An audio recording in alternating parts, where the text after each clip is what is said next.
It is Thursday, March 14th, 2019, and this is the MMA Beat. Welcome, everyone. I appreciate you guys watching. My name is Luke Thomas. I'm the host of this program. You can catch me at SiriusXM and as well, of course, MMAFighting.com. I'm joined by an esteemed panel. You know these gentlemen. To my left is Danny Segura from MMAFighting.com. There's Brian Campbell from CBS Sports. And at the end, Iceman, Chuck Mindenhall, the man in the hat, from MMAFighting.com and The Ringer. Now, we take your tweets, as always, using the hashtag #TheMMABeat. We're going to get to them at the end of the show. So keep sending them. We appreciate it when you do. Okay. Boys, how we doing? Good? Well, yeah. Partying. Oh, yes.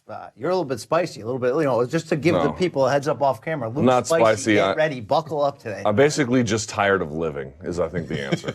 Same thing. Yeah, more or less. Could be the music you're listening to. No, that actually, did you see the BBC study that death metal cheers you up? So that's not that. But different story for a different time. All right, boys, let's get right down to it. We were not going to do a show this week because we have to kind of take a week off here each month. But then, well, Miami happened. I could think of no better person to guide us through what it means for Conor McGregor to get arrested in his own hometown than the 305's finest. Little pit bull right here. Dale. All right, let's do it, Danny Segura. Conor McGregor gets arrested. Yeah. By the way, how do you properly pronounce the name of that hotel? Fontainebleau? Fontainebleau, yeah. Fontainebleau. He gets arrested outside of it at 5 a.m. The victim has since spoken out. Everyone kind of knows the story at this point. What I want to ask you is, what is the best way to think about this story? Is it a story of a celebrity out of touch? Is it a story of a guy who was harassed by another person? Is there a Miami angle to this? When you think about this story, how do you understand it? You can look at it a bunch of different ways, and I've seen already some people share their takes. Where I stand on this, some people kind of string it to the other incidents, other legal issues, other stuff that he has had in the past. But man, I think it just speaks volumes to where Conor McGregor is as a celebrity. I had a friend of mine, she texted me, this was like 3 weeks ago, she saw Conor McGregor at a Whole Foods. And she's like, oh my God, I just saw Conor McGregor and sent me a picture. In Miami. So he's been there for a bit. I don't know how long he's been there, but it feels like he's been there for like a month, maybe even more. And everywhere this guy goes, he's getting filmed. Everywhere this guy goes, he's getting a camera on his face. Now, I'm not excusing grabbing a phone and smashing it. I think it's obviously it's not cool. You shouldn't take nobody's property, and you shouldn't destroy anybody's property. There's something wrong there. But as I've been to Miami, I've lived there for a good amount of time. Sometimes Miami people have no chill. So I don't know how we still don't know all the sides of the story. I don't know how much in his face this fan was, but out of the Fontainebleau, which there's a very famous club there, Live. Also at 5 a.m., probably, I don't know, I'm guessing maybe Conor McGregor had a few drinks. I have no idea how the scenario was. You ever been to Live at 5 a.m.? Be honest. I have not. All right. No, too broke to do that. But yeah, I mean, I don't think it's that big of a deal. Obviously, I'm not condoning. I don't think it's okay. But I don't think there's much to look at into here. I mean, yeah, it's small, but it's part of a larger escalation that I think we've got a problem here. And my problem isn't this guy's out of control. At first he pushed Mark Goddard, and then he threw a dolly, and now this. No, I think it's more like we're distancing ourselves from the guy we first either fell in love with or hated because he's so polarizing. What do you mean? And that guy was a beast, an animal on the inside. That guy had a dog, Chuck. Mm-hmm. A dog that was barking on the inside of him. And the best version of that I ever saw was after he lost to Nate Diaz, at UFC 196.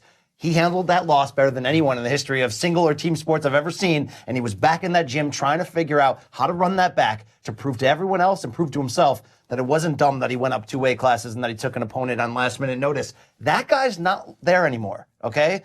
Who we saw against Khabib last year. I'm not sure I understand the connection. How do you know? I'm going to bring it all back home, well, right? When you smash your cell phone, that means, you're exactly. just not there anymore. I don't understand how one follows from the other. I'd love to tie it up for you. Bring it all Let's the way do it. Let's do it. Bring it Let's all hear the it. way back home.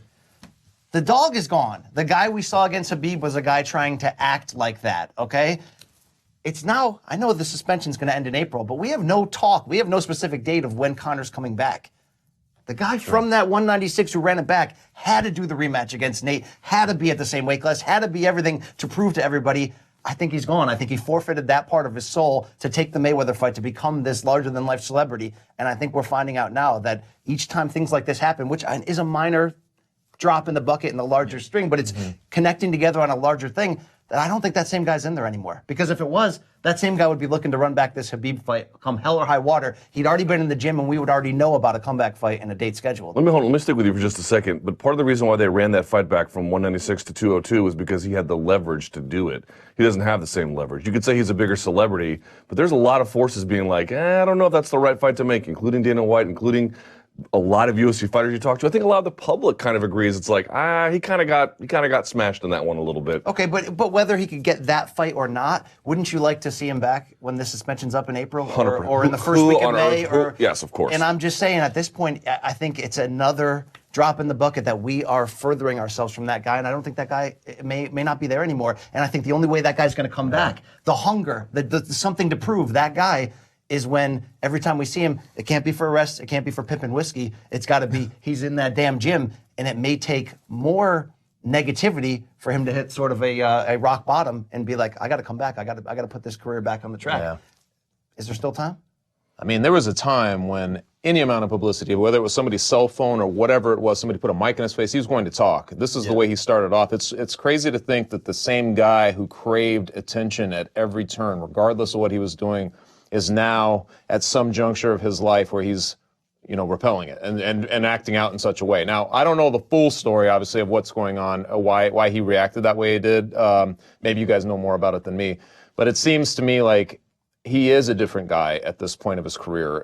You know what I mean? I feel like there's something going on there that is related to the other stuff as well. There's a behavioral issue that there is an entitlement issue. There's a consequence-free issue. There's something about him who thinks he's above the rules. This is still in play. It's clear that it's still in play. He goes before like the commission or something like that, and as soon as he's done with that, it's always back to derision about the commission and all this stuff. He's learned to play the game, but he's now these little things like. I consider it little, honestly. It's like it's the fight game. This isn't the craziest thing to happen, but they do add up. It really, though, tells me that he's just a different guy than the one that we knew back then. So much so that when it happened, it just seemed like there was the way I perceived it almost, it was we were already at a remote corner of his career where we're watching it different. Just the response to it all just seems like we've moved on from the guy that you're talking about in some weird ways. And I think it's, when he's publicly saying, like, fighting is maybe the third best income I can make right now. Fighting is, that's the third tier of all the money he can make. Mm-hmm. When those things really start to set in, you really do see that he's at that level. It just changes anything. It changes things anyway. The hunger and all those things that you're saying we fell in love with that dog. I think part of that is gone. But I also just think that he's, the pressures are there, and you're not sure how the pressures are still there. The scrutiny is still there. But maybe his interest is no longer meeting it at that level. Maybe he wants things to be the way he wants them. Whatever the case is, it's just it's a bizarre thing because the way we respond to it now is not the same. I think if that had happened 2 years ago, what a big deal it would have seemed. But now, after all the incidents and just kind of the way he's carried himself, it just doesn't have the same import to me. I mean, I still don't understand how the cell phone incident just speaks to where he's at in his career. I agree with the points that you make as far as where he's at, but I think that's just a function of him being so wealthy that he doesn't need to fight. So before it was I need to fight because I don't have all these things. Now that he does have them, what's the point of fighting anymore besides just proving that he's a tough guy and an elite fighter, and he's already done that. I think he is at a point where his celebrity status is so high. I mean, and we've seen tons of examples like Kanye West, who's followed by media all the time, being rude to paparazzi and doing things that are a bit out of place. Cristiano Ronaldo, your boy, throwing reporters' mic into was it a lake or something? Oh yeah, I forgot about that. That's right. This happens all the time. That guy can't go anywhere without getting a camera on the face. And we live in an era where paparazzi are no longer just the people that are showing up with the TMZ cameras and are with the big flashes. Anybody can be a paparazzi. You see any video that goes on TMZ, any video that makes all these type of websites is usually fan taken. On somebody's world face. Is surveillance, though. I mean, the bottom line is you knew a video would surface of him actually stomping on the phone. Yeah, I know exactly. Yeah, and so I mean, I don't think this is a big.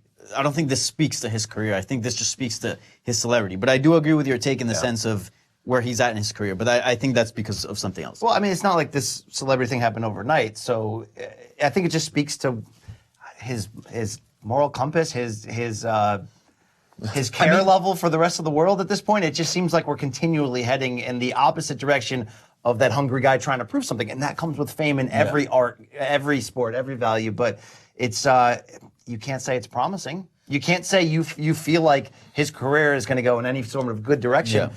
And it's not like, look, you can't be in a nightclub at 5 a.m. You got to be in the gym. I'm just saying, let's not forget the dog after 196. Nothing good's happening at 5 a.m. when you're coming in Miami. I mean, look, wasn't Conor willing to give away the UFC 200 main event because he didn't want to be the dancing puppet at another press conference and wanted to train? Yep. Where's that guy? Where's that guy right now? I mean, I can just go to the other side of the coin. Just as soon as he got out of jail, there was a fan video of recording him just getting a run in Miami. Yeah. I mean, but isn't it the ultimate irony of ironies that he was arrested wearing a T-shirt of a newspaper headline of himself? I mean, it's just like we've gone too far at this point. Yeah, I mean, I have a few thoughts about it. Part of it is like, someone would ask me, like, how does this compare to what John Jones did? There's more differences than there are similarities. One of the differences being, of course, that there's no anti-doping issue. But the other one is, John, if you look at his legal troubles, they happen sort of they happen early 20s, but it's sort of through his 20s. But the more recent stuff has not been law enforcement issues. Whereas Conor is now 30 and he is getting into more of these.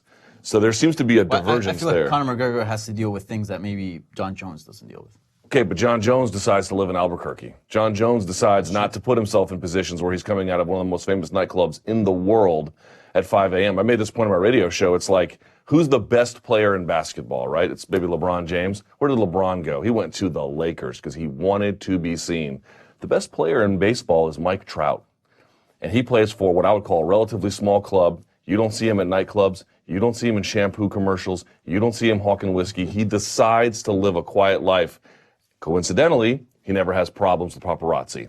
You invite the world into your life, you can no longer control what the world will do. You're comparing him to other athletes that don't require media to succeed in their career. Major League Baseball is furious with Mike Trout for not doing stuff. They are absolutely bitter. And all he has to worry about is going in there and performing. It's in his contract. He has to do media. He just does the bare minimum. Sure, yeah, but nonetheless, his status, his success depends on his performance, right? Yes.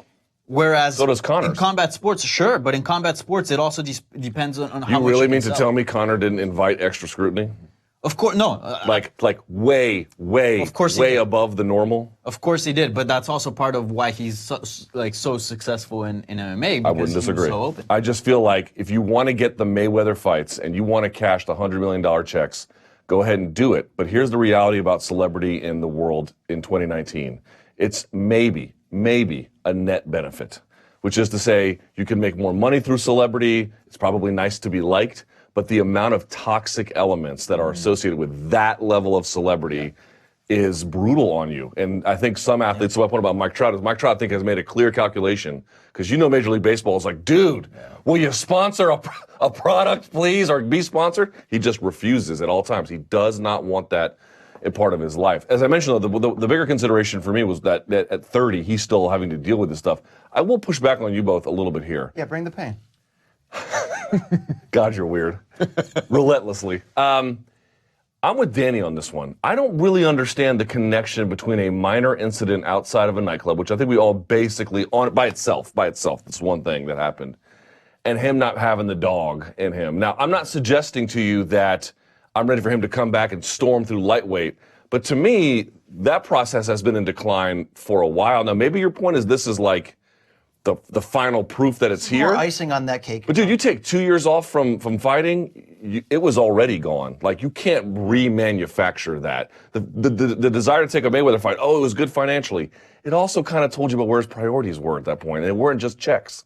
Like, I think the difference with what you're saying, I'm not saying I don't look at this as the issue. Is the turning point. I'm saying this incident is another escalation on top of that fire that's burning right now. And the difference between John Jones and Conor, by the way, John Jones isn't rumored to be getting in fights with Irish gangs, right, and knocking people out and starting. Okay, but there's lots of rumors about their. I'm just saying, where there's smoke, there's fire. He's living a different life than the comparisons you're making to a lot of people that are living a I mean, for all the claims life. about John Jones' poor risk management, I think moving to Albuquerque was actually pretty smart.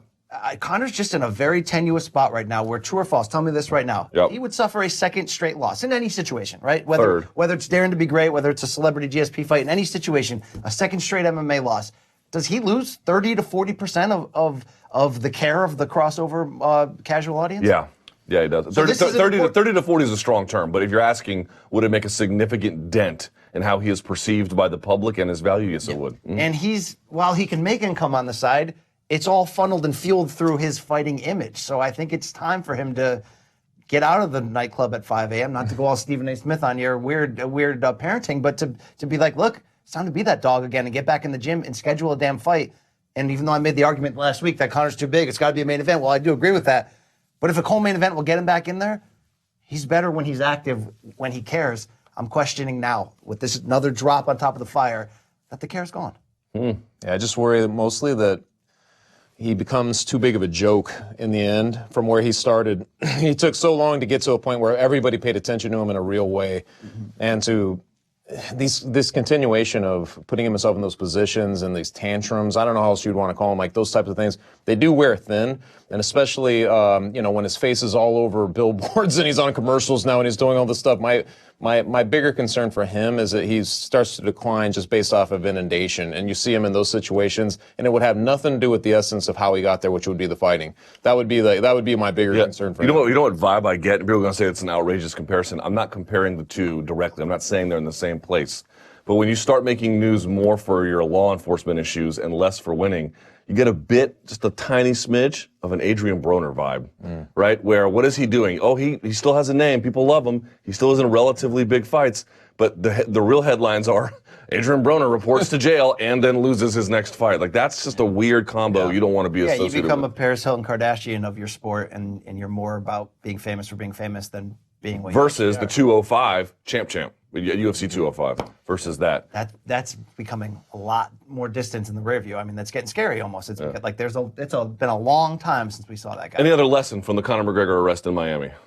You've never been to Live? No, never. Dude, I hear bottle service is like, $5K and up, and it's crazy. Jesus. Yeah, that's where all the celebrities go. Yeah, and I guess he was there seeing some rapper called Blueface, who I've never heard of.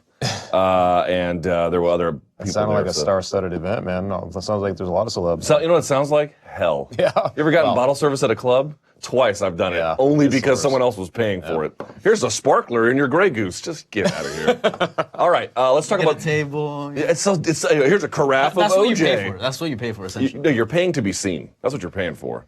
No, and if the four of us wanted to drink, I could get a handle of bean. We don't need to go to the club. No, but I'm saying, if you go to a club, you get a table. That's where you get to sit down. You got a place to put your stuff down. You're not just standing around. That's really what you pay for. You pay for to be seen. Space. To be seen. By the way, this is true. In Colombia, you can do the same thing. In fact, most places, it's all like bars. It's bottle service, but the bottle is like dirt cheap. You know what I'm saying? So it's not a thing. That's my kind of bottle service. Yeah, that's exactly right. It's much more. I was like, if bottle service was like this, I'd do it all the time. Yeah. All right, so let's talk about the next issue. UFC London is this upcoming weekend.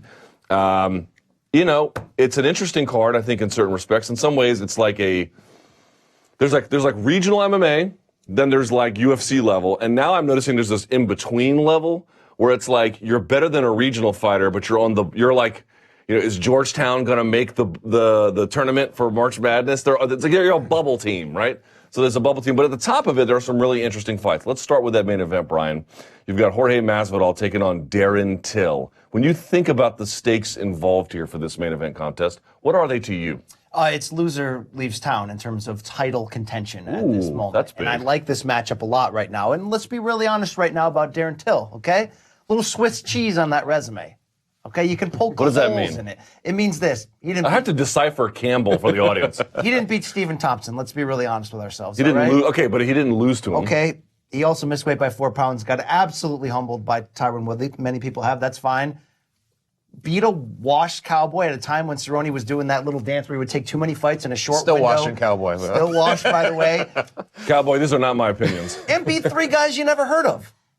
Got fast-tracked for all the reasons we already know why. This is a homecoming bout, and this is a lot of pressure on Darren Till this fight to prove to me that he can still make weight at this division, that he can still be an elite title challenger, and he wasn't just a guy who was pretty good and had done a few things, but really we had glossed him and puffed him up and put the makeup on and acted like Cowboy wasn't washed and acted like he beat Thompson and didn't miss weight by 4 pounds. Are you suggesting he's not the genuine article or that we don't know because we don't have enough information? I'm suggesting, as I look at him with a critical eye, I have a lot of questions. There's some holes in that cheese, and we're going to find out on Saturday night. And the flip side with Jorge Masvidal is really cool. It's that he's also coming off 2 defeats. But how damn close, if he had won that split decision against Maia, would he have been to a title shot? And it just shows you how that poor guy, 4 split decision losses in his resume. What do you think? Either one. Go ahead, man. I'm with Brian with the poke holes in the cheese or whatever. In the sense of, I think the Darren Till hype train is slowing down, and it needs some fuel. And I feel like this fight will either get the fuel that it needs to, to start tracking towards title contention, or it'll start falling back. Because if you look at it, we're going to start questioning how much stock did we put into that Cowboy Cerrone win. Because, that Cowboy Cerrone win was spectacular, but that's really what created all the hype around him. Mm-hmm. Before that, he wasn't who he is now. He beat Cowboy Cerrone the way that he did, and all of a sudden he became this huge star, right? Then he goes against Wonderboy Thompson. Regardless of however you scored the fight, it wasn't a fun bout. It just wasn't. So there you lose some steam. And then you go in against Tyron Woodley, you say the right things, you make the weight, even making the weight and just flicking off the media, everything. Everything was right, but then he goes in there and gets smoked. I don't even think he landed a single punch. So now, not only that, but then after that, you go on saying you might go up to middleweight, so you're letting know fans that you're not really 100% committed to welterweight. So what does this fight really mean in the grand scheme of things? And he needs a win badly because the talk is right, the looks, everything. He's doing everything correctly, but you need a win to fuel that. And I think that can come to an end if he doesn't get a victory on Saturday. That was whatever the Dallas event was, UFC 228 or whatever that one was in September. Mm-hmm. The lead up to that felt like it was funny because it was a manufactured sort of like, here's this guy who's going to challenge Woodley. Yep. It felt very forced in the end because you're like, do we really know enough about Till? The main thing we were talking about, is he going to make the weight? I remember having a conversation with his nutritionist and everything. His question marks were more limited then. I think we were waiting to see what would happen in that fight. Well, we saw what we saw. Basically, he was outclassed in just about every facet in that fight. So there is a lot the waiting to be learned about this guy. And I think that Masvidal is one of those guys who's been around so long. I mean, half his life he's been fighting in some facet. He's so good. I think he's well-rounded. He's actually way more tactical than people probably realize, I mean, I think some people think he's a brawler, but he's really not a brawler. He's like a guy who doesn't mind getting into that kind of fight, but he picks his shots. And, he does know how to wrestle a little bit. He knows how to do these things. I think he's the perfect gauge right now to see where Till is. Yeah. And so to me, I'm with you. I want to see kind of like, okay, how does he handle himself here? If it's another weird thing, like, will he make the weight? I think that's the first part. But if he's able to kind of rebound, there's something about getting beat the way he did where sometimes that takes it out of a guy. You want to see his resilience on that level, but also just to see if he's put in some tough spots, how he's kind of grown in that time. And Masvidal too, man, it's kind of crazy. Like you said, he's had very close losses. People are not talking about They're not. And he's been gone for almost a year and a half, which is kind of crazy, but he's kept himself relevant just because he is who he is. He's not afraid to speak his mind. He's benefited from Ben Askren kind of keeping his, Ben Askren saying, I'm going to be at that fight, Masvidal. He's been keeping his name in there too, which is kind of cool. So there's some stuff at the back end of that, but ultimately, man, I think he's a really tough customer, and I kind of am excited to see. It's weird because Masvidal fights. It's been a while, but it's been so long that I'm kind of excited to see where he's at as well. I'll give Masvidal credit because this year plus he's been out. He's really allowed himself to refocus mentally. He's been putting more time in with his family. He's been sort of. He did the reality show too. Exelton, is that Exelton, and you need that physical and mental rest sometime. I think he comes in not just as a gauge to see where Till is, but as a real live dog for this division. Because like we mentioned, that split decision loss to Maia, he was right there. Yeah, he laid an egg against Stephen Thompson. Now he's refreshed. This could be very interesting. He's not afraid to be a road warrior in this spot. Those are some of those losses you can look at too, and you can be like, I don't know if he really lost. Like, do I think he lost to Ally Quinta? I don't actually, but it was close. Like I get it. You were at that one, right? Yeah, it was in Fairfax. I did not think he lost, and I think you're right in your assessment that Jorge Masvidal is a great. People call it. The word gatekeeper has this negative connotation, almost like journeyman, but he's a gatekeeper for the elite of the elite. Yes. Like only the very best fighters beat Jorge Masvidal, period. Nobody gets by him otherwise. And some of those guys who have won, you can be like, it was a little bit dicey. I'm still waiting for the full actualization of Jorge Masvidal. Now, I don't know if this is it or maybe we've already seen it, but for me, it's like you beat Darren Till. I don't know how close it gets to a title shot or a Ben Askren fight.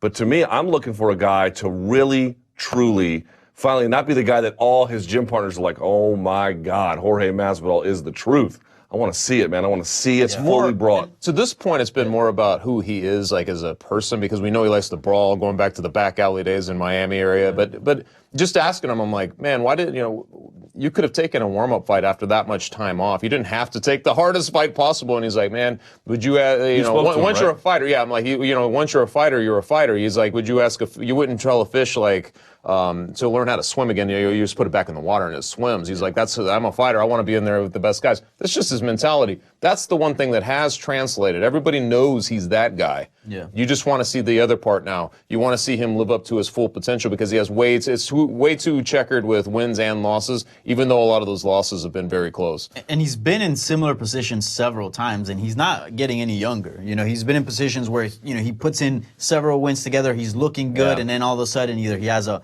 controversial loss or just a defeat in general. So for him, this is also like, the time's running out, I mean, he's been in the game for a long time. So if he wants to build something and eventually fight for a title, he needs this win against Darren Till. What happens if Till misses weight? Man. He's going to be an average middleweight. Yeah. You do not believe in Darren Till, huh? No, it was a desperate attempt by the UFC to create Conor 2.0. It was transparent at a time when they popped up Ngannou for the same reason, right? Desperate. Yeah, but he's come back and had some nice wins, man.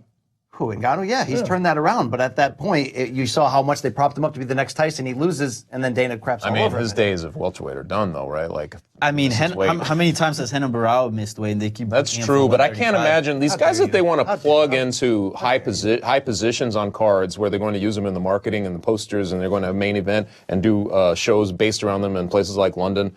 You just can't miss weight. I mean, if you miss weight, how can you trust that guy? I think they would have to nudge him as forcefully as they could towards middleweight at that point. I suppose, and at middleweight, he would be a nice addition, so that would be good. The co-main event is technically Leon Edwards versus Gunnar Nelson, which is a fine fight. Leon Edwards, maybe one of the most underrated fighters. And Gunnar Nelson coming back had that great video to sell the event. So I have total respect for both of those competitors. But if you're asking me what the more interesting fight is, given some of our time constraints on the show here, it's the one down from that. Volkan Oezdemir taking on Dominic Reyes. Dude, that one is interesting. You've got Dominic Reyes, who is just on a tear, okay? By the way, a former IT coordinator at a high school. I asked him, I was like, do you ever run into, former students at the 7-Eleven? He's like, actually, sometimes I do. Like, you're that guy that fixed my Chromebook. It's like, yeah, now he's out there just rearranging people's grills. He's a nice guy. He's very talented, young, aggressive. That's what I really like about him. And Volkan Oezdemir, we've seen his upside is pretty high, but he's on a 2-fight losing streak. He's trying to get it back together. Chuck, I'll go to you first on this one. Number one, I'm sure you're going to maybe share some of my enthusiasm for this fight, but this is an interesting one. What does this mean for the light heavyweight division? What's the real significance of this contest? The great thing about it is it comes, a couple weeks after John Jones beats Smith and retains his title, and now we're kind of back into the lottery of who's next, and I love that, right? So it's back in play. You feel like there's fluid at the top of this division. It's been a long time since this division has had not only, a non-bottleneck, non-complicated situation at the top, but where guys are actually coming up. They're new guys, new blood. And I feel like Reyes specifically is that guy. You talk to him, what he's been able to do, he should have 4 finishes. You know what I mean? That St. Preux fight could have been a finish. And I know he's still a little bit bitter about that, but he could have 4 finishes in the UFC in 4 fights. And to me, that speaks for itself. The guy, I think he's got he has a pride in trying to finish a fight, which I love. He has an urgency about him, but he also has a good mentality. He's out there just kind of blowing up. Even John Jones calling him a cheater. He's going at Nurmagomedov. When asked about him, he's not afraid to point out that he kind of ruined his performance and things like that. That's what he needs to do because nobody's talking about him really. I like the fact that he's positioned. I would like to have seen him he got a lot of attention because he was on the Conor McGregor card at 229. This one, obviously, he's going under the radar a little bit. But I do like that he's got a more high-profile fight going in this one, a guy who's a former contender. So this is his perfect opportunity. I look at it as like this is his showcase moment. He's going against a guy who's a wounded animal. Those guys are always dangerous, having lost a couple in a row. But, man, I love it as a kind of trampoline fight for him to take it to that next level. Yeah, I think it's ultimately, in a weird way, almost a tryout for Dom Reyes at the 205 division. if he does have next, and put it under this context, John Jones is going to go up to heavyweight eventually. Is it going to be soon, or is it going to be, let's wait him out because we don't think we have enough business or studs? I know there's a couple guys who look pretty good, right? Like that wild clown Johnny Walker Blue. There's a lot of guys who look pretty good, but if UFC from a business standpoint says, all right, John, we want you to go up. You're going to fight Cormier, you're going to fight Lesnar, you're going to keep down that road at heavyweight. Who's left in that cupboard? Dude, Dom Reyes has an opportunity. I call him 205 Tony Ferguson. I mean, he's a tough, I can't say that word on the air, but he's a tough dude, all right? My point is, if he comes out and handles Ozdemir, sends him to 3 straight losses, maybe UFC goes, you know, we can be okay with John Jones going up sooner than later, because when you count this guy, you take Walker, you take whoever comes out of that Smith-Gustafsson fight. We got some things to work with here. Danny?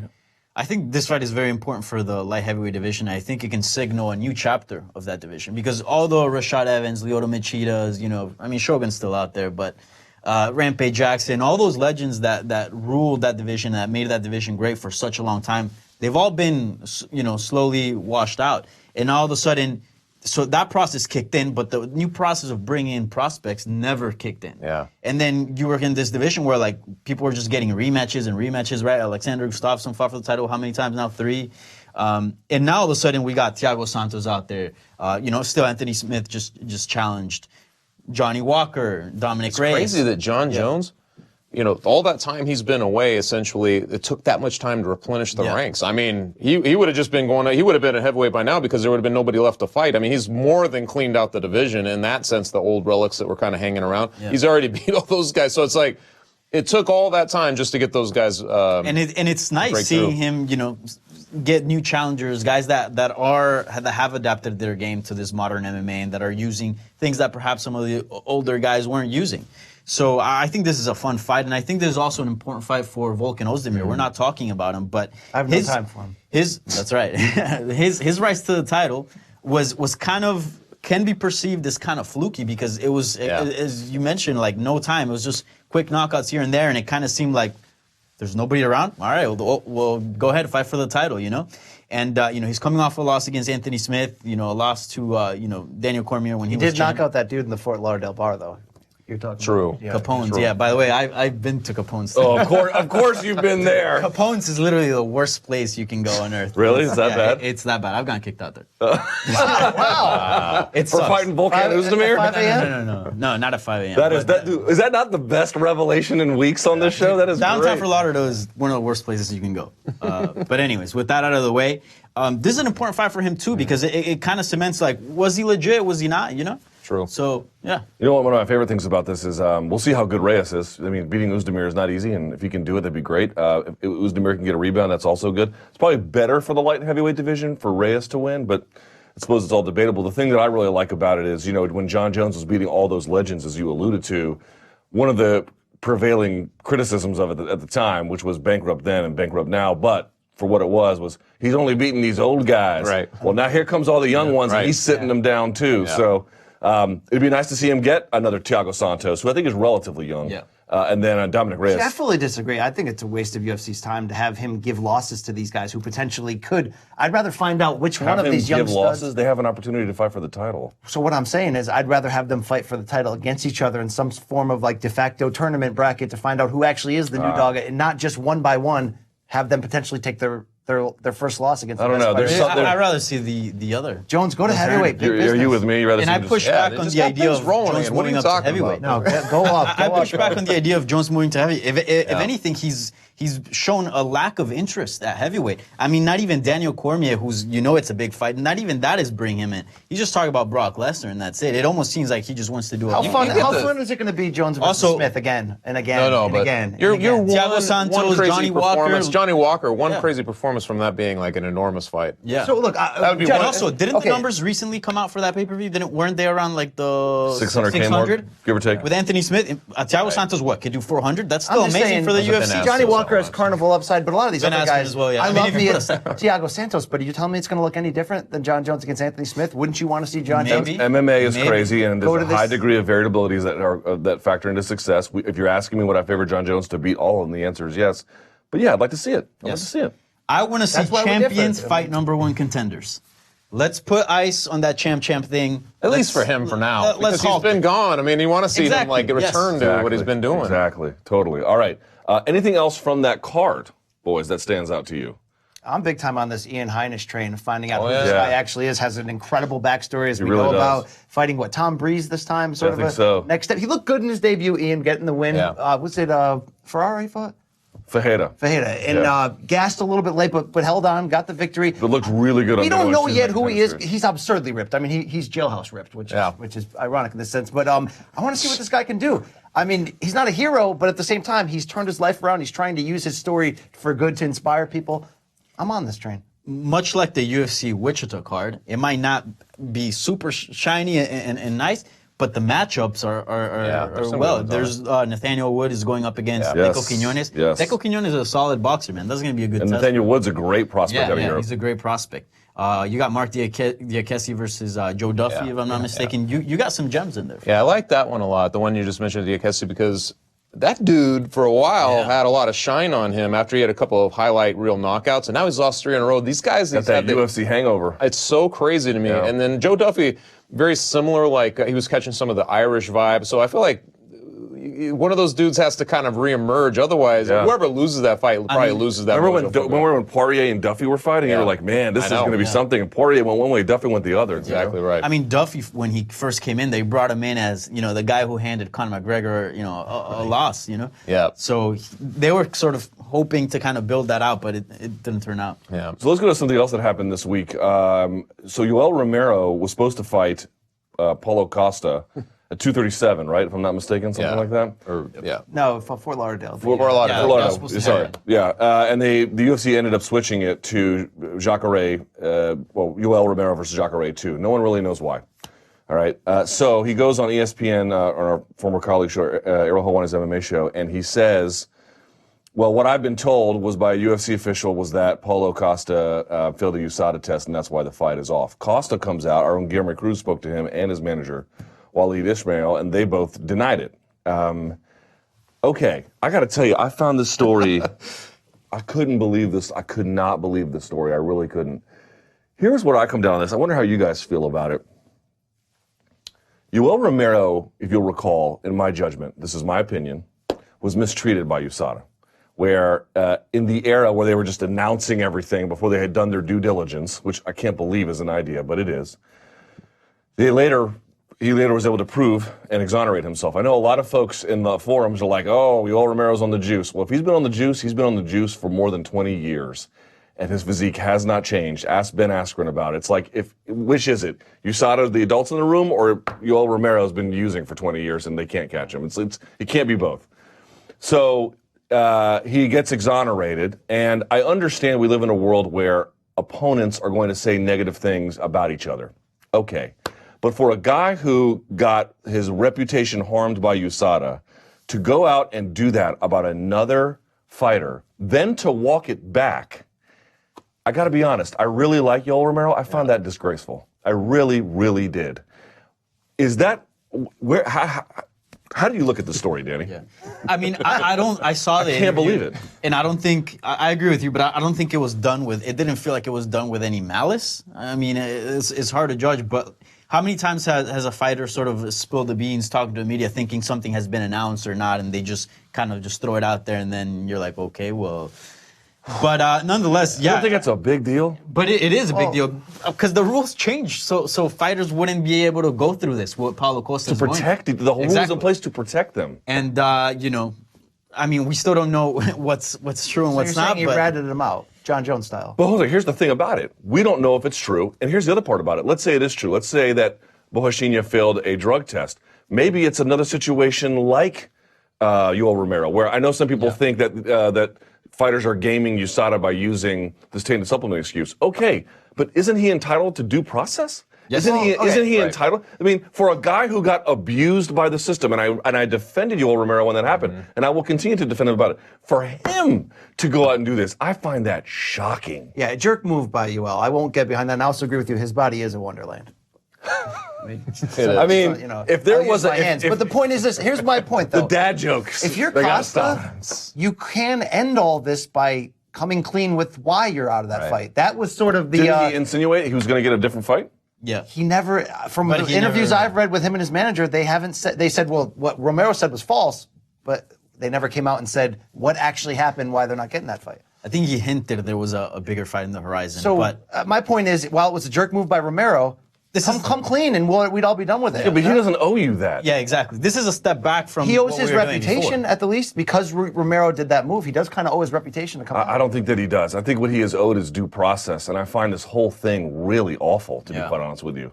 I just think, I mean, Yoel Romero has been in a spotlight or in a public arena for a long time, preceding his MMA career, right? So you think he would know better than to go and make that kind of accusation. Now, especially if the way he walked it back, that's what got me, because I'm like, hey, look, either you know that for fact or you're just you're just spreading false rumors.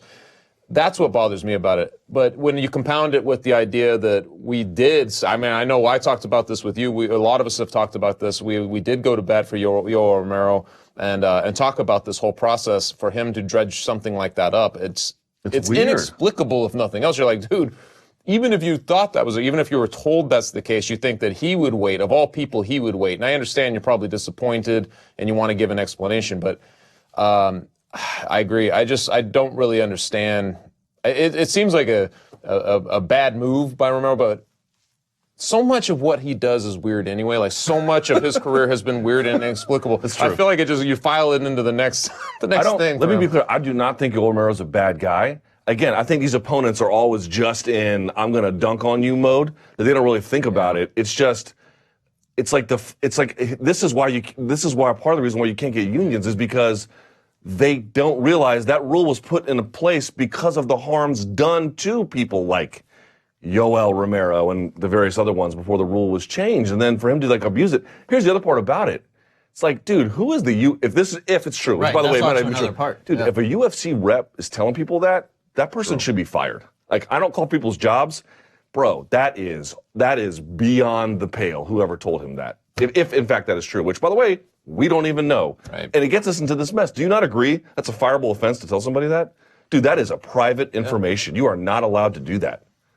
No? No, I agree with you. I agree with you. I mean, look, Romero was wrong, but there might be a little bit of a callus built upon him from getting screwed in the USADA. I thought he got screwed on the cards against Whitaker the second time. Maybe there's part of him that's just like, F it, I don't care. It happened to me. I'm going to make it happen to him to let people know why this fight isn't happening. Yeah. I still think it's a little bit suspect. Hey, Costa, come out and say why. Well, there's so many questions about him at this point. I mean, even if he comes out and it is true that he's got some other fight on the horizon, people are going to be like, oh, he had it. If 6 months pass, right?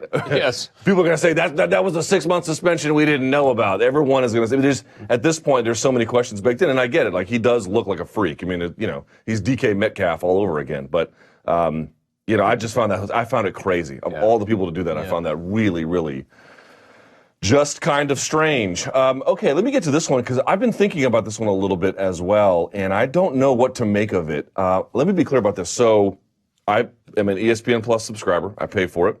DAZN as well, Fight Pass. They've got me, really, the streaming services. I'm just being drained and bloodlet. So UFC Wichita was last weekend, and that was the second full card that was on ESPN Plus. There was another one before that, UFC Fortaleza.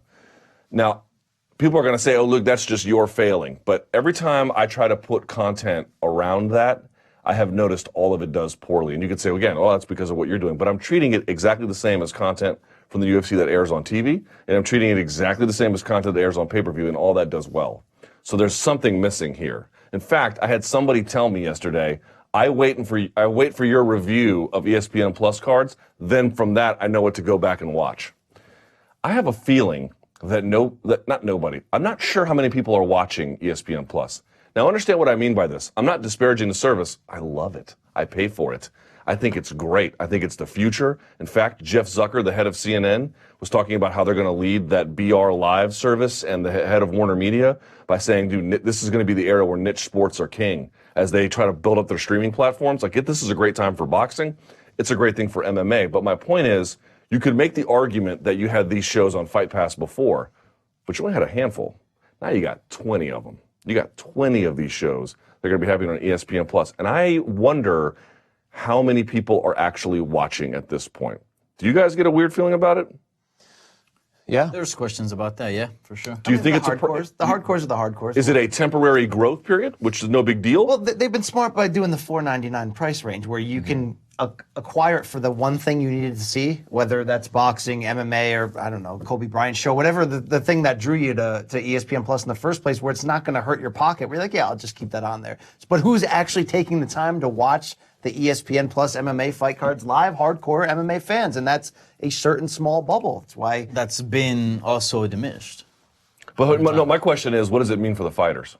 It was one thing, all right, I'm going to go fight on UFC Oslo or something, but there's going to be way more of it's these. the original discussion with Plus and with DAZN of, yeah, you might be getting paid, or your promoter might be getting paid more money, but is it better to take your product off of TV where people can randomly flip through and go, what's on? I want to watch sports. Oh, there's fighting. I don't care who it is. I want to watch this. Yes, you are missing that audience. It does not allow you to grow, but the money's too good for UFC. It's funny because right now, I think a lot of fighters still have the association to, the worldwide leader. I think they hear ESPN. They don't really care if it's Plus, especially on their first fight. They just know their association. I was talking to Derrick Lewis ahead of the Wichita one. He was like, it's always been a dream to fight on ESPN. And I'm like, well, yes, but you're fighting on ESPN Plus, But there is right now the association to that, right? Like, so I think that there's a reverence toward the new partner.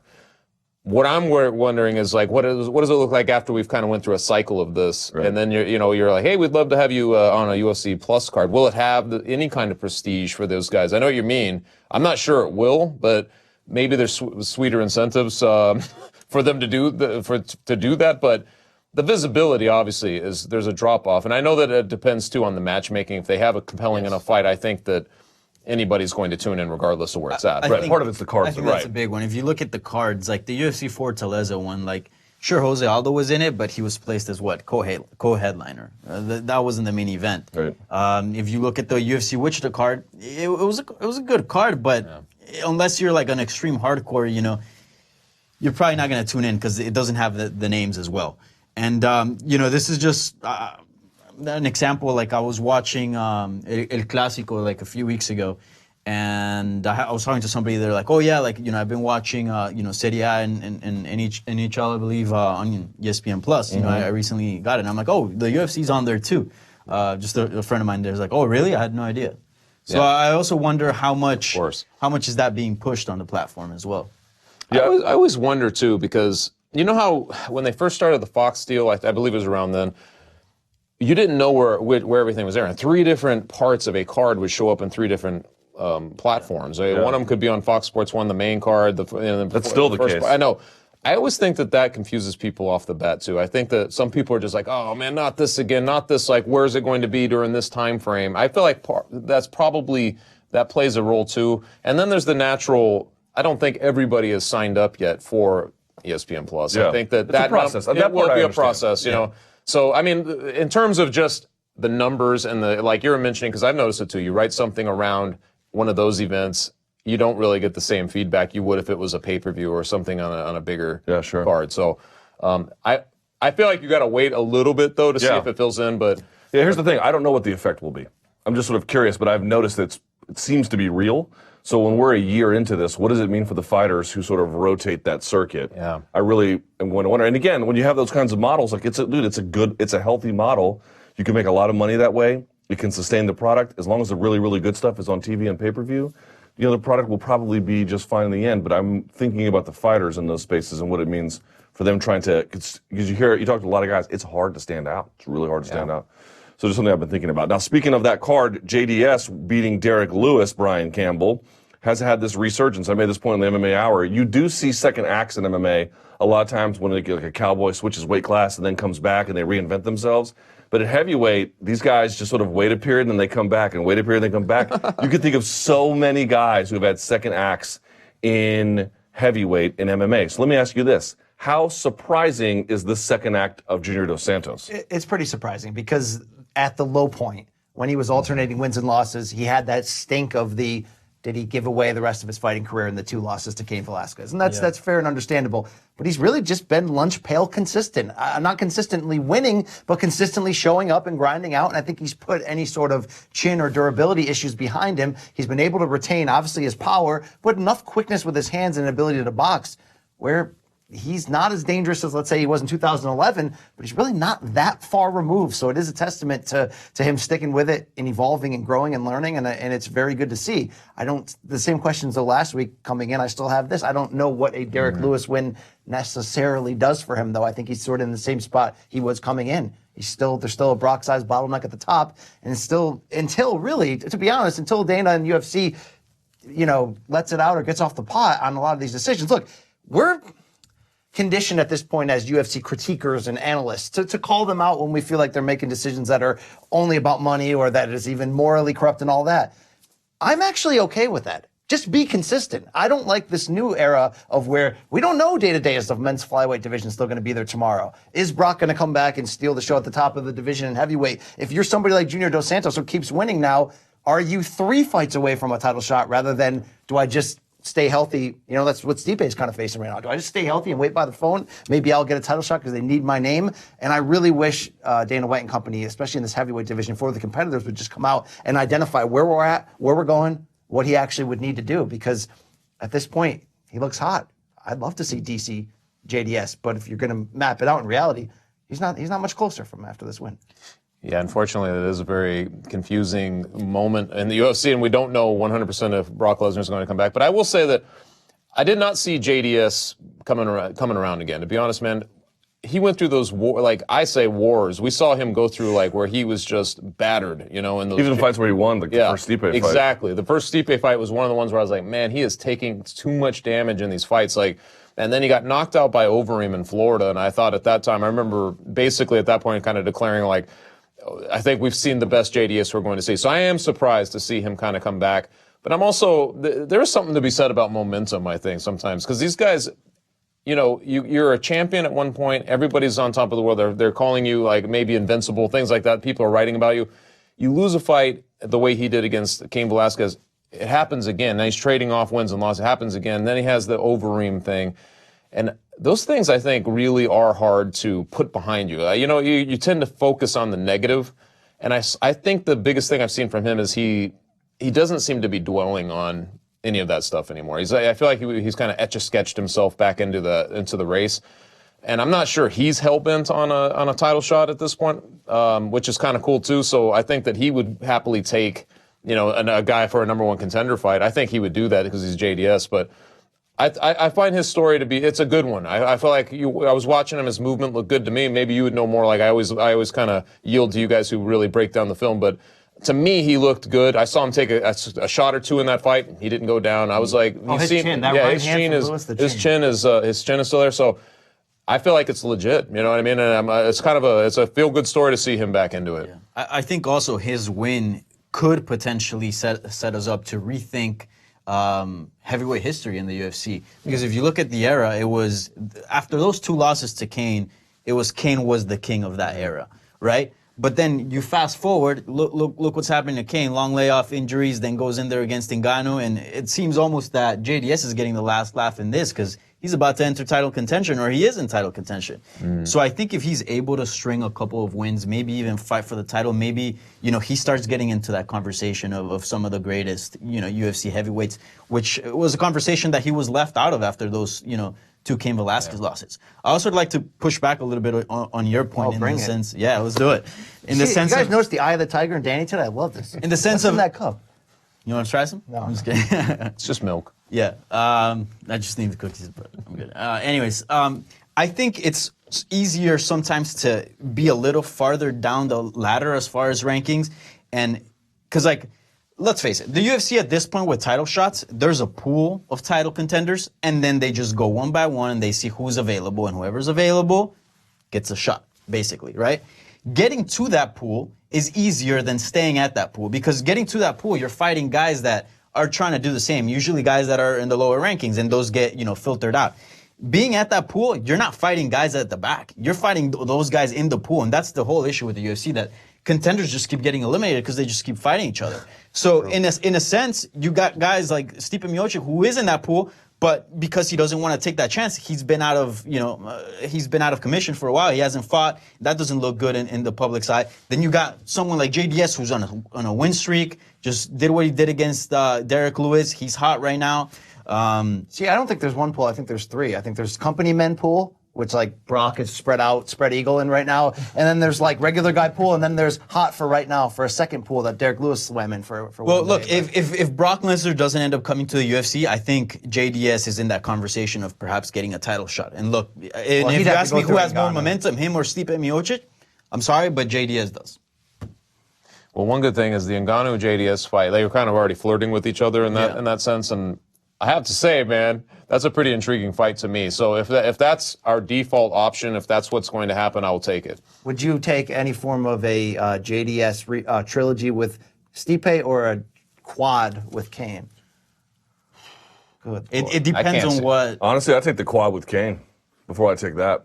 It depends on what's the scenario. I was going to say, I was at the rematch. It wasn't very competitive. No. The Kane fights, they had some distance to him. Kane, I don't know if he's the same person. That's true. JDS has had again, I think we all can attest, kind of a somewhat remarkable resurgence.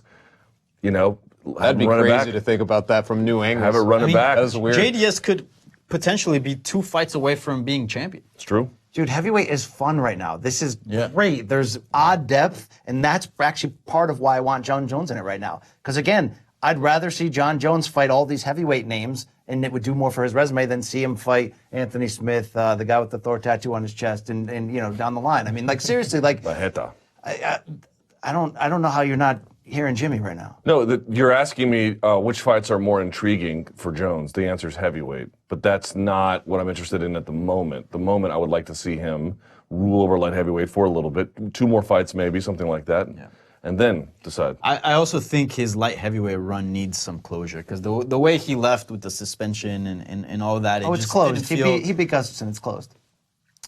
I mean, I still feel like with the young crop, I feel like if he just proves like, look, I beat the old guys, I beat the guys of this era, and then the new guys, I feel like that's he closes the book there, and that's just 2 fights away. I agree. If he can stay active and not have trouble, that's great. Like if he beats, imagine like Santos, and then he beats, let's say, Reyes, like. At that point, like, he's the greatest light heavyweight ever. All right. Johnny Walker. Watch out Blue, for him. As he's already the greatest light heavyweight ever. Let's not start that debate. Hey, do you want to say anything about Derrick Lewis, by the way? Trending downward now. Like, his entertainment level's never been higher. His getting hit to the stomach and sort of playing possum was high fun, things we've never seen before. Yeah. But another loss just makes his run getting to this point. I mean, you can really throw darts at the win. I think for me, he's got a bit of a Dominic Cruz issue where he is not able to fight up to his potential because he is riddled with health problems. He just doesn't really broadcast him. You saw his coach come out and blast media and fans. Yeah. I'm not sure exactly what he's referring to, but whatever it is, he had indicated that there was he was asking him to pull out of the fight, and Derrick Lewis just wants to sort of soldier through, which I give him props for being tough, but in the end, it's going to, there's trade-offs to be made. All right, let's talk very quickly about what's under the radar. A story in mixed martial arts that went through this week. In Hurricane Miami, Conor, some things got, some detritus got left on people's lawns there in Miami-Dade County. And so we just want to sort of focus in on a few things that you might have missed in the week of news. We'll start at that end of the table and work our way around. Chuck, what is under the radar? Well, it always seems like they couple up in timing with Darren Till, but Nicholas Dalby, the guy who came back and tied him a few years ago in one of the unsung great fights, I think, in UFC history. I thought it was really a good fight. But he was in Cage Warriors, and he recaptured the welterweight title there, the interim welterweight title. I just thought it was cool. The guy has been out of it. I know he wants to get back to the UFC. He's now won 3 in a row. And I think he made his case to possibly get it back in there. I've always liked him as a fighter. He lost interest, went through a lot of depression and things like that. His story is kind of well told, but good for him to turn things around and put himself back in that position. Brian, what's under the radar? You know that I love me a good #old guy fight, but like being at a gas station at 5 a.m. and picking through the food options, you got to be careful because, like we talked about with BJ Penn last week, it can taste gross. You can go too far quickly. But the one that's marinating right now, you hear about this? Diego Sanchez fresh off a win. Damian Maia fresh off a win. They want each other, and there's a little bit of history in here. It would be the fight in UFC history with the most appearances between two competitors in the octagon against each other. Be down for that. And Sanchez is saying he's going to put that Dirty I'm Sanchez all in. wrestling all over him. End quote. I'm here for this. Sign me up. I mean, come on. Come on. It moved you a little, right? No. But I'm also dead inside, so there's that. What's up, Danny? What's on the radar? So Campbell's favorite fighter, Dylan Dennis, is finally set to make a return in Bellator. Bellator 221 in May. And this is someone that's been in the public eye a lot, especially with his ties with Conor McGregor, and we know what happened at UFC 29.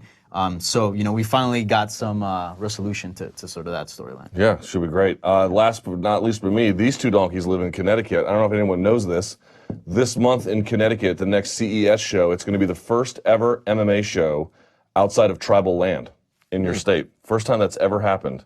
I'm not sure exactly which weekend it is, but it's the next CES show, which I believe will air on Fight Pass. But either Where way. is it? Say again? Where is it? I have to look it up. I'm not sure. Yeah. In any event, you always think about, it's legal in all the places, and it has been, point. but it's been sort of confined to some of the Native American territory. No longer. A little small story there. Okay. We are not done. We have to take your tweets. You have sent them using the hashtag #TheMMABeat. We have selected some to answer in a segment we call After the Beat. You don't have to go anywhere because After the Beat starts right now.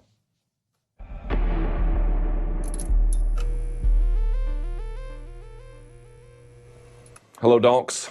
Welcome to After the Beat. Luke Thomas, Danny Segura, Brian Campbell, Iceman Chuck Mindenhall, and now you. As I mentioned, we have taken your tweets. We have selected some to answer. You have sent them using the hashtag #TheMMABeat. Always keep sending them. We always look at them. You might be like, they didn't select them this week, but if it's good enough and it's still evergreen enough, we can pick up some from last week. We have done that, and I always look at them. So be sure to tag them using the hashtag #TheMMABeat. Without further ado, what's up first? All right, let's go to Danny first. Danny, what do you guys think of the UFC Europe production team? They make fights feel bigger. It's fresh. I'm not sure what language is. What is the most important thing the USA team can, if there are separate teams, can learn from them? Now, part of what I think they're driving at is there was that Darren Till BT Sport thing before the fight with Woodley. Did you see it? Dan Hardy I hosted. believe so. I'm not sure. No. It wasn't it wasn't like a sit down. That's the face off you're talking about, which was also awesome. Yeah, so BT Sport made like this I am Liverpool thing for Darren Till. Dude, it was amazing. It was amazing. Was that when he was on the castle thing? Was it that little Yes. It was just unbelievable. So who's on this UFC Europe team that he's talking about? I think it's Dan Hardy, and Dan Hardy did that face-off between Masvidal and Till, which if you guys haven't seen it, is phenomenal. It's really good. And this is for all shows, but Dan Hardy and John Gooden also do the inside the octagon thing. Dude, those European bubbas, you don't see them on all the big shows, but they are out there doing very, very solid work. What do you make of this? That if you've got it, for me, it's like if I'm the UFC, Danny, and I see BT Sport making this, I'm asking, how do we get more of that for all this stuff? Do you think there's a way to do that? Yeah, I mean, I think it becomes, well, first of all, get two guys that have British accents on the broadcasting. That's always nice. I like that. And also, we talk about like regionalizing, MMA and making stars. That's BT Sports working on their guy, So I think the USA team should do that more. For example, when I know this is a pay-per-view, but when Stipe fought in Cleveland, right, that felt big. Oh yeah. If you start, putting guys in their setting, yeah. I mean, Yoel Romero Sunrise doesn't really work, but yeah, I think as long as you tie people to communities to where they're from, I think you can make something big, and I think that's what they're doing with Till. I just like when anybody digs in to give you that kind of look at something. So regardless of what form it is, we were talking about, I guess, a week or two ago about how the shows happen so fast and furious that you don't get a chance to really examine a fighter going in or coming out. A lot of times you don't give them, their due, and especially some of these guys who are in situations like that where they have, a city or a country or whatever it is on their side. Like the Ponzinibbio thing, imagine the follow-up to that, like just a victory tour of what he was doing, visiting like all these high officials and all this stuff. I mean, to me, that stuff is fascinating that people get behind their guy that much. So I'd love to see more of it. But JDS in Wichita. Yeah, JDS in Wichita. I know Derrick Lewis is from there as well. What a homecoming. Yeah. All right, next. Brian Campbell, any word on the cryptic comments from Dana and Tony Ferguson regarding his family being in danger? Did you guys see these? I just saw that before we started the show. Isn't that the craziest thing? Well, Okay, let's hear it. I didn't know All right, about so this. Dana, I would look, but I'm blocked in every Same here. possible manner. Yes, on Instagram, someone was asking about Tony. He was saying he's going through a family situation right now. And then you had Tony being like, I'm not blocked by him on Twitter. Let me see real quickly what he said. I saw he was on a blocking spree. Yeah. He, you know what? Which I respect completely. By the way, you gotta. Some people like to drink water from the tap. I like mine filtered. Here's York what. City water's clean though. Here's what he said. Oh, Jesus, there's a lot of stuff in here. Good Lord, he tweets a lot. I didn't even notice. I'm the type of guy that has been antagonized, provoked, and threatened to take and not take fights or certain opportunities to benefit monetarily. Otherwise, my family would have been hurt. Anyone know what he's talking about? Wow. Isn't that weird? Can someone please update my wiki picture? Can't stand up to cyberbullies. I guess I didn't read it all the way. That's a pretty power. So we know nothing here. Is he talking about the UFC? No, he says, I'm a company man, so please don't bash the company I work for, fans. Okay. But Dana's remark, I thought, was the one that was kind of crazy. What was that? Well, he was like, yeah, he's going through some personal stuff right now. Anybody heard anything? No, man. This is all. I've texted Tony a million times. Tony's a different guy. I text him, he doesn't answer anymore. But then he likes all my tweets. Remember he gave you that weird thing at the 229? Yeah, it was like a grip enhancer thing. What do you do with it at your house? It's here on the set for MMA Hour. It's on the set. It sits on the Hope that table. answered your I don't use it. How's your grip? I don't use it. I don't use it for that. Campbell wants to borrow it. Boys, can we stick to it? Do we have any concern? Yeah, there's legitimate concern here, but it's so fresh and it's really hard to speculate exactly what that means. That's a very heavy statement that Tony's making. For Dana to just kind of sum it up under, he's got a family situation that sort of seems to soften, I guess, it softens the potential criminal side of it. But I need to know more. I need to hear more before I really can get into that. This is something you don't want to speculate on, and I don't think there's much information out there to sort of draw conclusions. There is. I will say that I guess that kind of gives you some innuendo, I guess, as to why he's not taking the fight. Like, you know what I mean? Like, that was just going on. I know that all you hear is one side of things, which is basically that he's turning down a fight. So maybe there's something else in play. We need to take back from last week criticizing him or anyone else that did for not taking the Max fight. If there's something, I think that was just you. I'll walk it right back into that camera. Real strong convictions you're having there, huh? All right, next. Chuck, what fighter who has been off for an extended amount of time because of injury, suspension, contract disputes, blah, blah, blah, are you most looking forward to seeing fight again, and why? TJ Grant, man. As soon as he won that fight against Gray Maynard, I was excited to see him get that title. Blast in the Isn't past. that crazy, man? Yeah. TJ Grant just disappeared one day.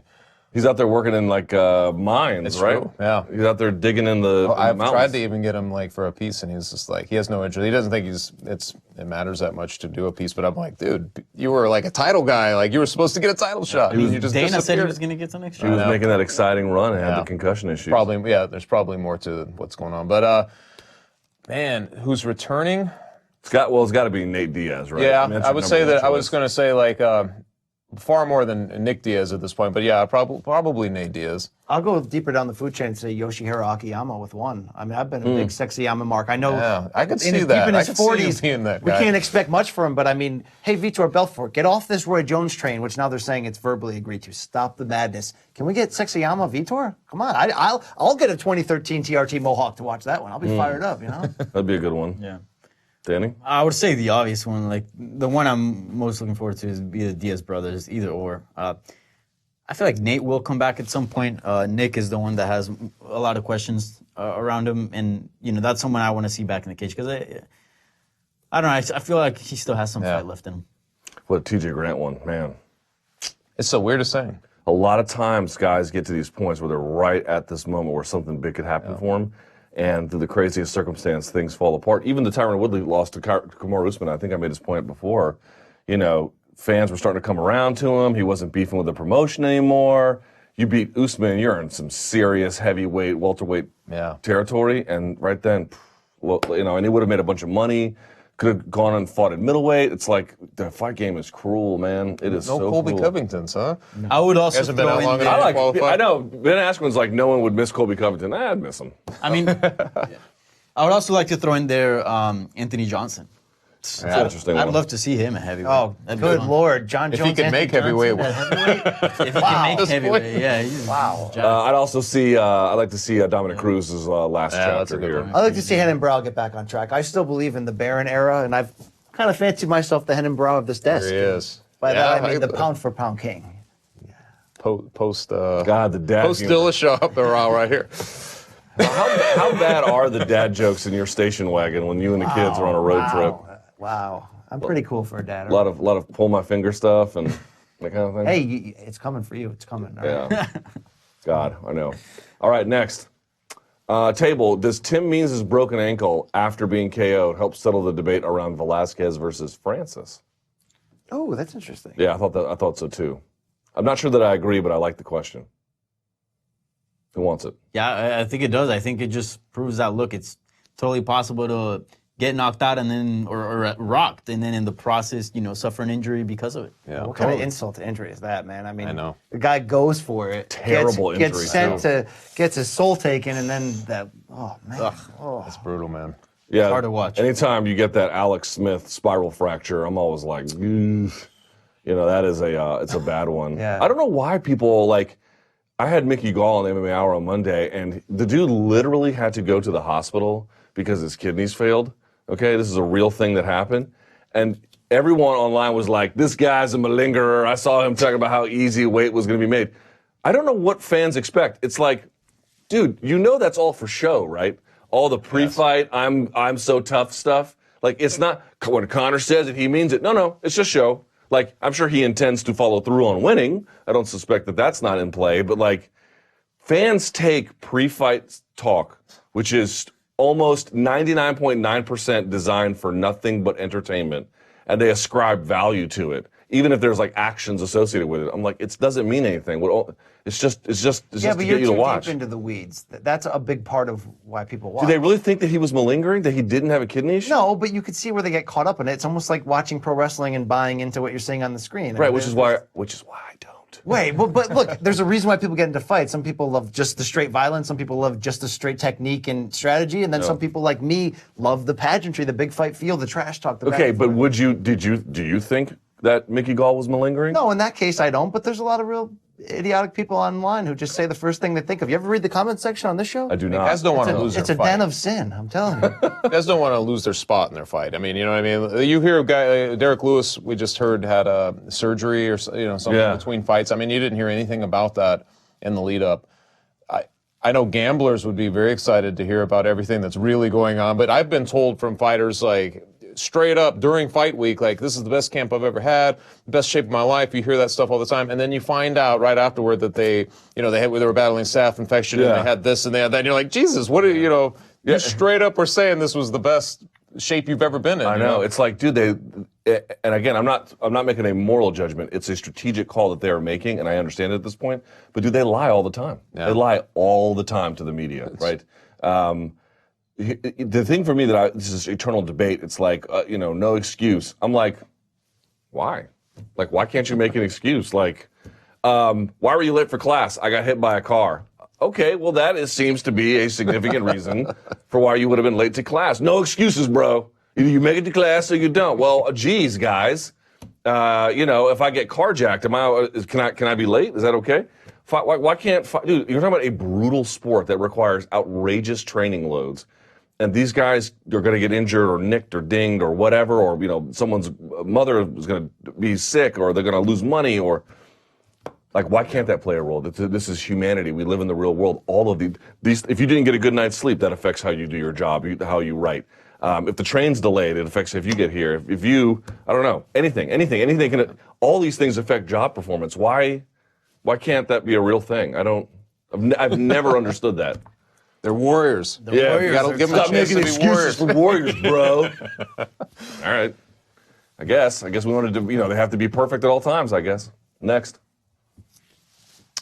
Since Brian seems to ingest more caffeine than is medically advisable, I'm curious, what are your favorite caffeinated drinks? I guess the bigger question is here, who drinks coffee on the panel?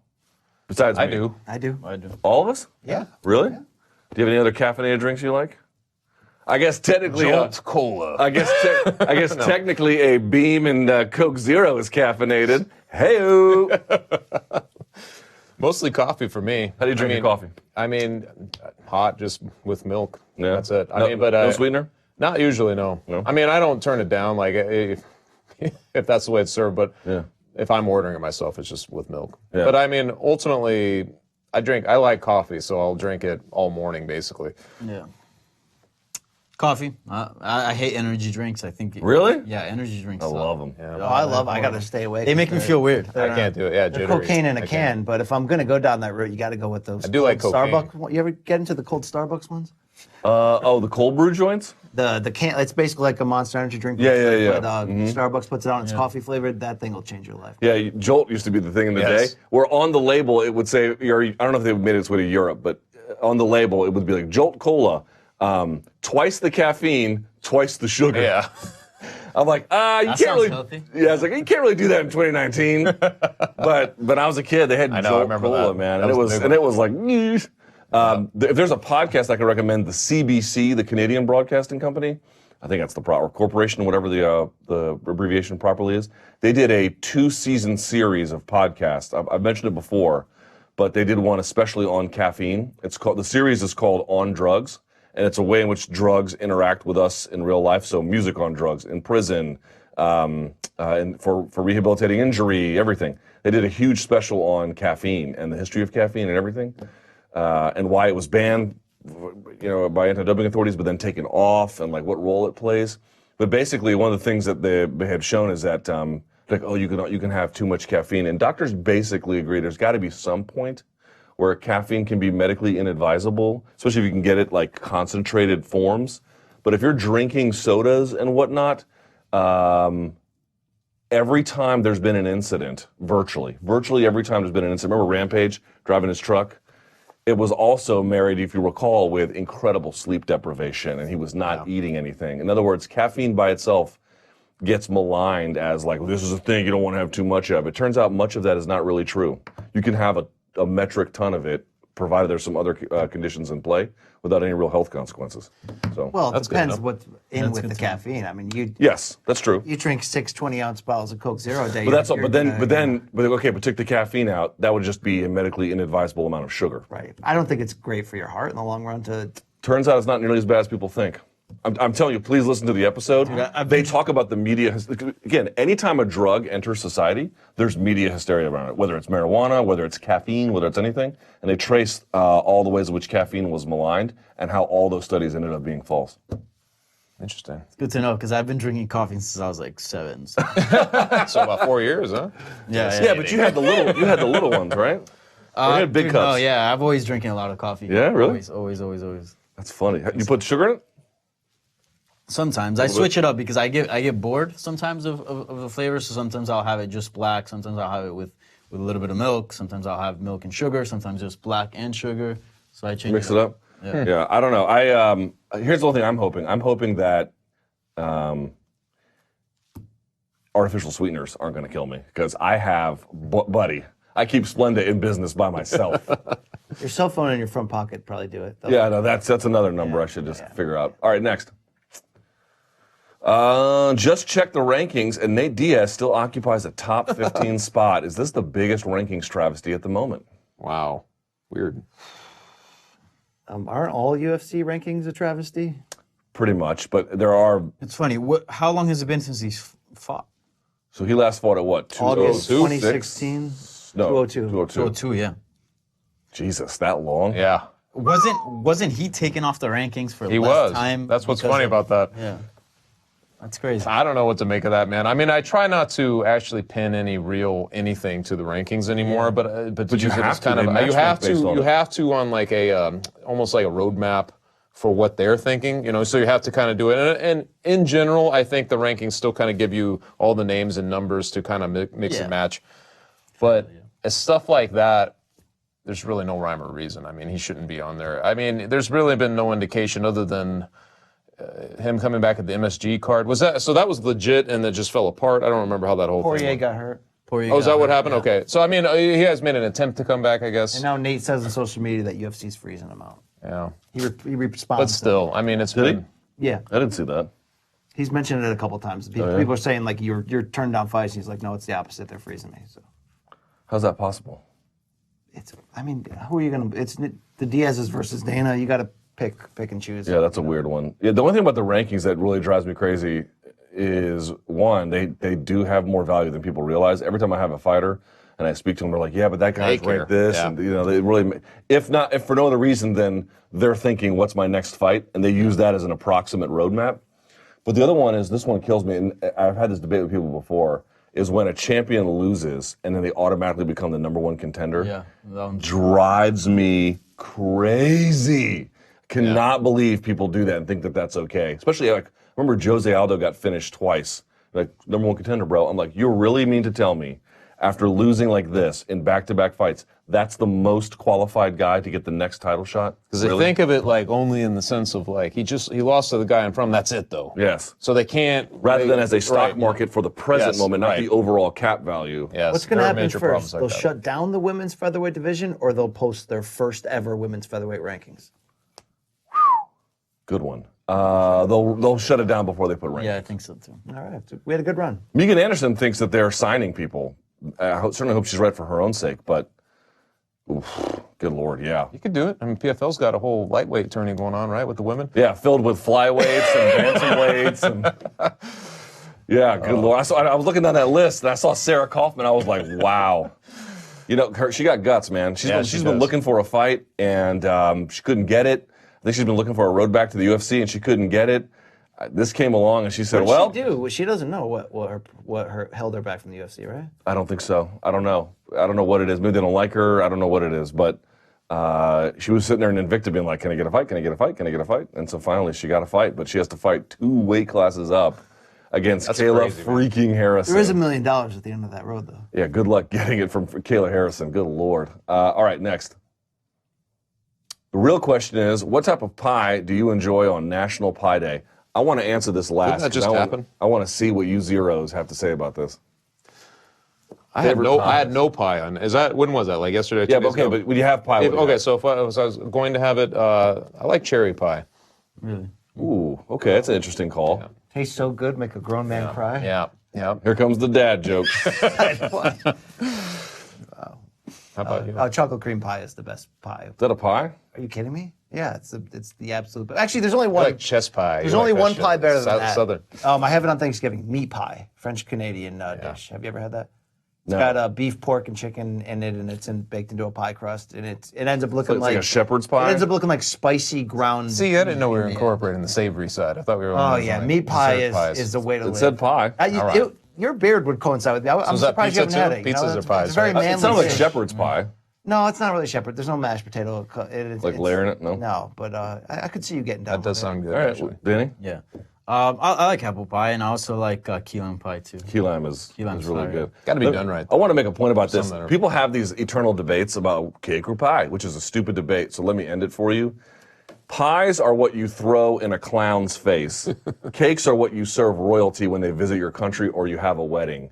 This idea that pies are even a pimple on the rear end of cakes is some weird conspiracy floated by people who rummage out of the garbage right down there. Pies. I know, Setting us up. I can't, no, it just kills me. Set up. It just kills me when I see people being like, dude, pies are better than cakes. I'm like, yes, if you're blind and you have no taste buds, that must be a thing. Banana cream pie? Again, show me a clown's face. I'm happy to insert Boston it. cream? This argument That's a makes no donut. sense. That's a donut. You should have went back to the PED well. You wasted our time. Why? Pie is fantastic. Your grandma never made the pecan Pie pie is out there? fantastic in the same way that, like, I don't know. How can I explain this? What's the best? Yes, pies are fantastic in the same way that driving a Toyota Tercel is better than walking, but not as nice as a Mercedes. Get out of here. I don't think so? I enjoy both. I'll take my to be dad honest. jokes Yeah, I like over both. that reach Yeah. you just made there. Variation. I honestly, pies are something that's like, Okay, if there's one there, you seek it out. Cakes are designed for like the big moments of your life, your birthdays, your weddings. You ever been to a Thanksgiving party and there's like 7 kinds of pie on the dessert table? It's Yeah, and by the way, most people cook them poorly. They're not very good. Cakes are hard to mess up. Hard to mess up, That part's true. right? Pies are hard. I've had a lot of eggs. Look, it's Macron from France is visiting the president. Let's get some key lime pie. No one does that. You reserve that for when the circus comes to town. Put in the clown's face. Everyone else, cake. Coconut cream pie? Again, wonderful for Bozo the Clown. But when dignitaries come, you do it the right way. Key lime pie. All right. Well, if I have dignitaries visit anytime. When I come to your house, you will treat me as such. All Does that right. pair well with hate metal at all? Hate metal? I'm not sure what hate metal would be. No, it wouldn't. You know what cake pairs well with? Anything better than pie does. That's what I know. All right. Cake is good. Again. Look, if you didn't like the questions, I can only pull the best from what we are given. So we got to step it up, Put it on fellas. the people. Ladies, Put it on yes, these people. I blame all of you. No, I'm teasing. Please keep sending them using the hashtag #TheMMABeat. Always appreciate it when you do. Where's Jed with our sloppy fight of the week? Yeah, you know what? Probably being lazy like he normally is. Usually a little drunk. I've literally never. Yeah, he's either drunk, and I've never met a person lazier than Jed Meshew. I want him to know that. All right, we're out of here. We got to go. We appreciate you guys watching. Enjoy UFC London this week. We guys. I hope you got at least a little bit ready for it, and should be a lot of fun. Okay, for Chuck. By the way, Pete C. Carroll, I believe, is going to be on site for MMA Fighting. So watch out for his coverage. For Chuck, for Brian, for Danny, I'm Luke. Until next time, hands up, chin down, let them fly. Cakes are better than pie.